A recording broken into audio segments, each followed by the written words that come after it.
Halo, selamat sore Massive Music. Selamat datang ke studio gue, namanya Black Studio. Ayo masuk.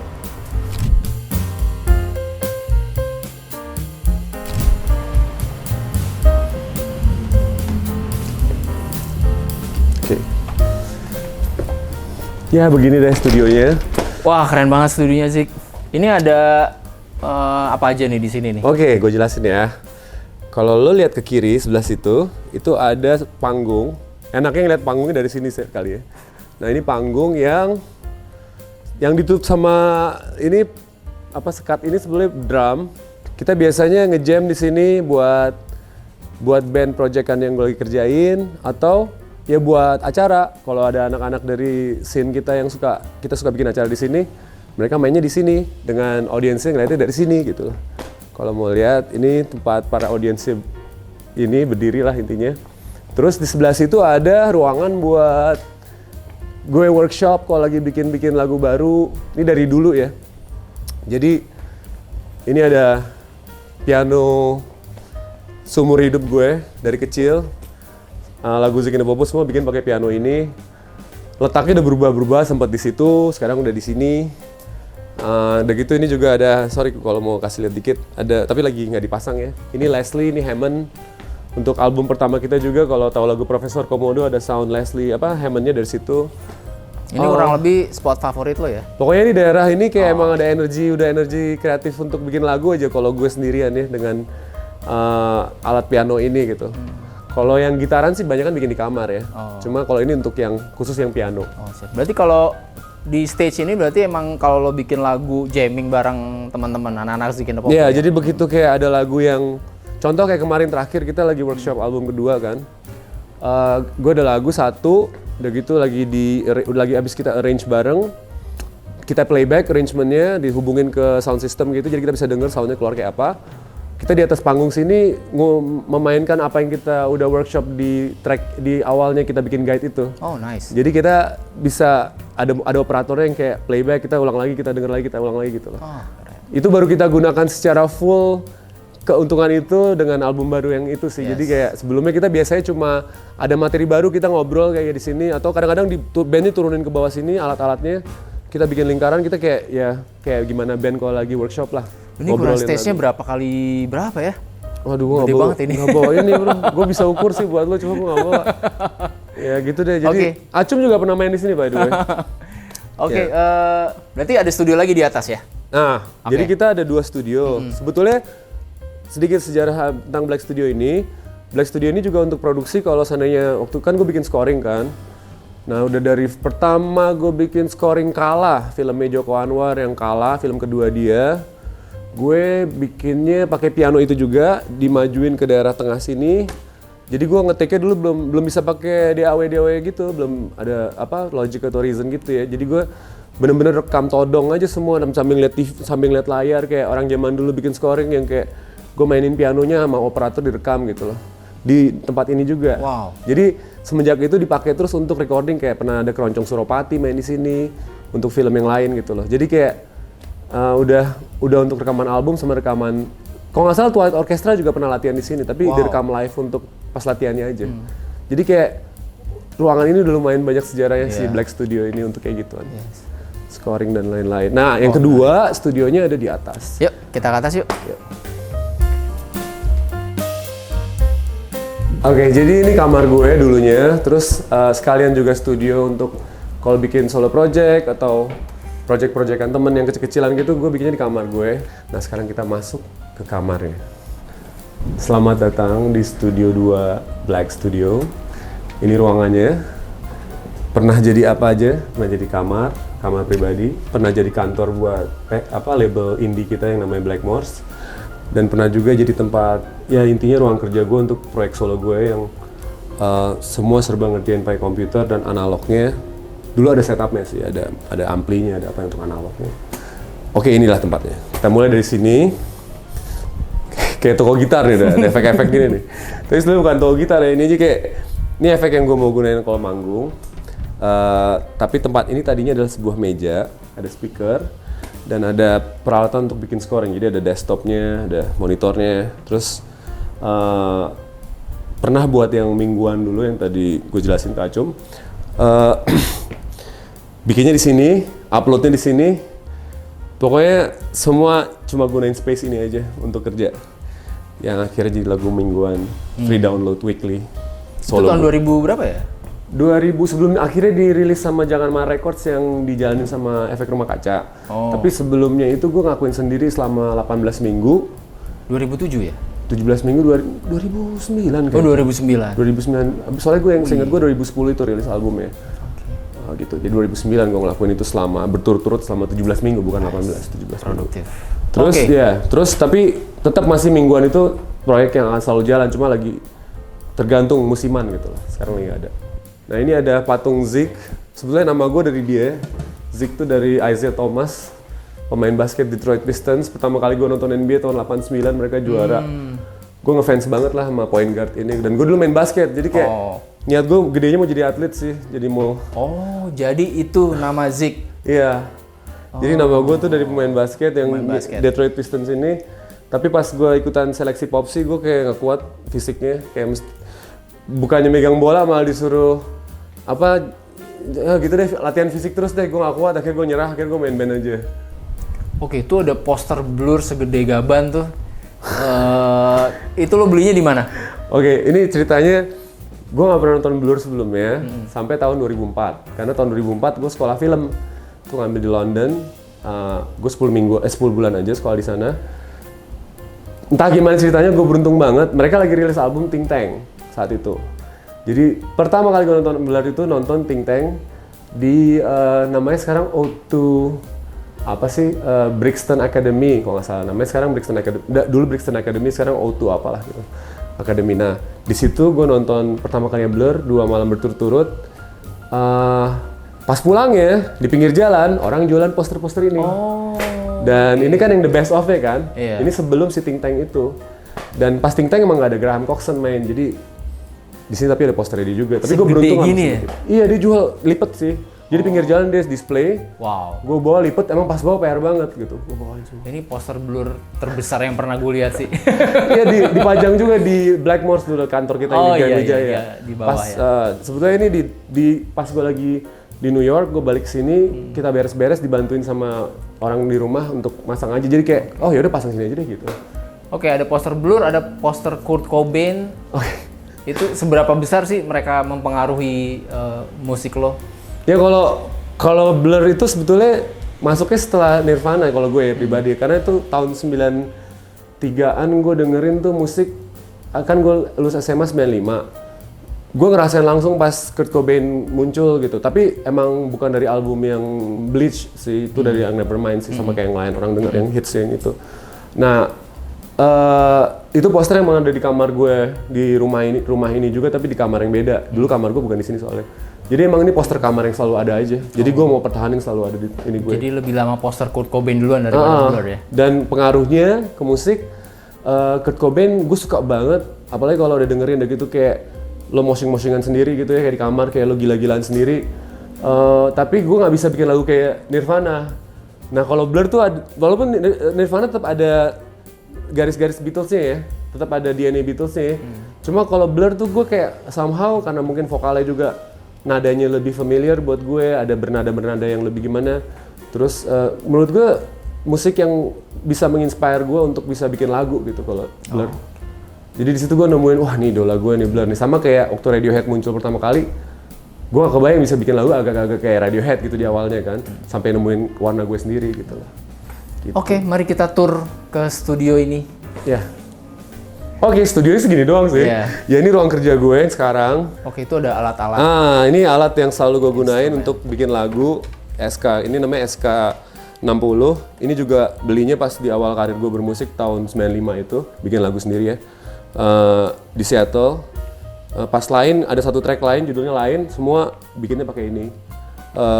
Dan sampai sekarang pun kayak lagu dukung stasiun TV lokal di Zik and the Popo atau lagu solo gue hampir semua lagunya ada sentuhan ini dikit gitu loh. Itu sering lo bawa ke panggung juga? Iya, dan kalau manggung gue juga bawa ini. Nice. Ini ada monotron sih umum ya, tapi gue suka banget sama monotron juga karena dibuatin kabelnya panjang nih sama Evan, teman gue yang modif alat-alatnya anak Bandung, Evan Storn. Jadi kayak gue bisa gila-gilaan di atas panggung pakai alat ini aja, kayak bikin sound di atas kayak gitu. Nah ini alat-alat efek-efeknya. Ini mana itu? Kenapa ada Arnold manekin Lane. di situ? Kenapa ada manekin di situ? Arnold Lane maksud lo? Enggak, ini sebetulnya dia gini, tapi gue jadiin untuk kepala. Ini sebenarnya ini tank face. Jadi sebenarnya dia pakai topeng, si tank face yang album Music in the Popo. Jadi kalau tapi topengnya lagi hilang. Lagi dipinjam sama inilah sosok tank face ini. Nah, ya intinya gitu. Nah, ini laptop gue. Ini ada lagi. Ini juga ini klasik nih ya. Ini klasik nih. Ini 4-track yang ini Fostex ya, XR5. Jadi kalau buat orang yang kurang familiar sama 4-track tuh lo cuma ada 7 track sebetulnya. Karena kalau lo gunain ini aja nggak pakai mixer ya. Jadi 1 2 3 di bounce jadi keempat, namanya pingpong tekniknya.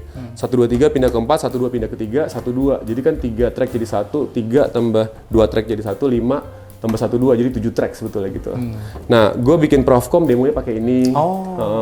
Di awal-awal, suatu hari gue akan temuin lagi filenya, kan udah dijadiin file juga, nanti gue upload di Bandcamp gue kalau mau. Oh, ini banyak demo-demo yang dibuat pakai si. Iya, ini gue beli tahun 95 di Seattle.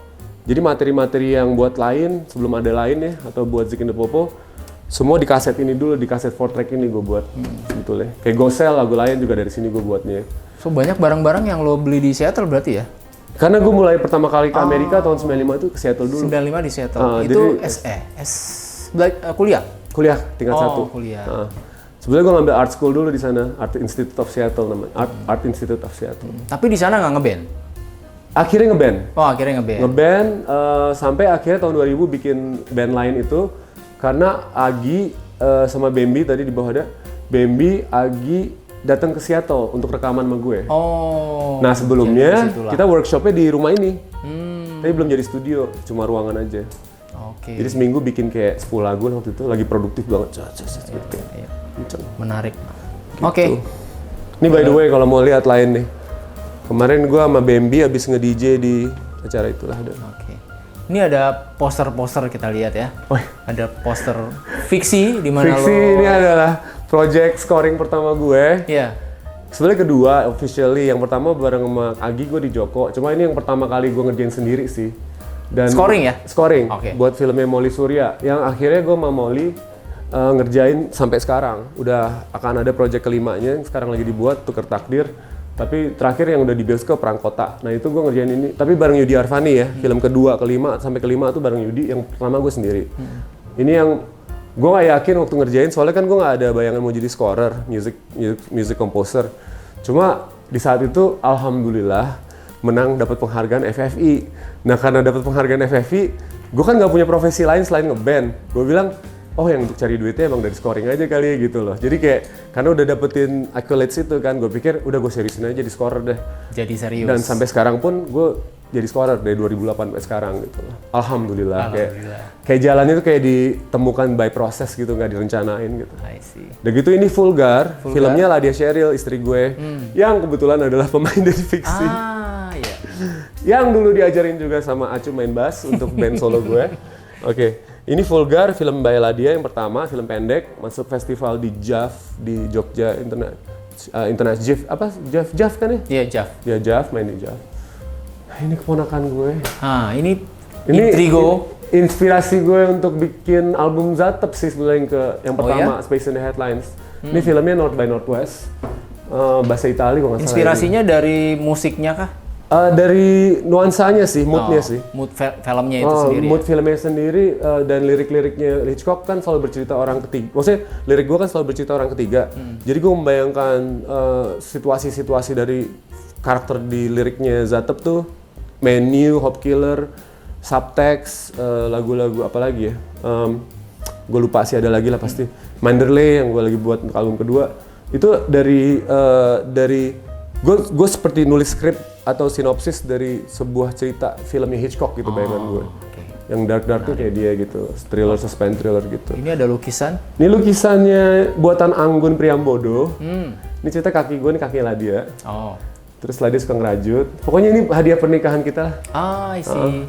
Dan ini bawaan gue. Ada 8,5 dia nulis, nih film favorit gue, 8,5 film Italia. Si Anggun lagi di Malaysia, tuh ada tulisannya Lala, Anggun, Lala dan Anggun dulu, Mei 2014. Menarik. Iya.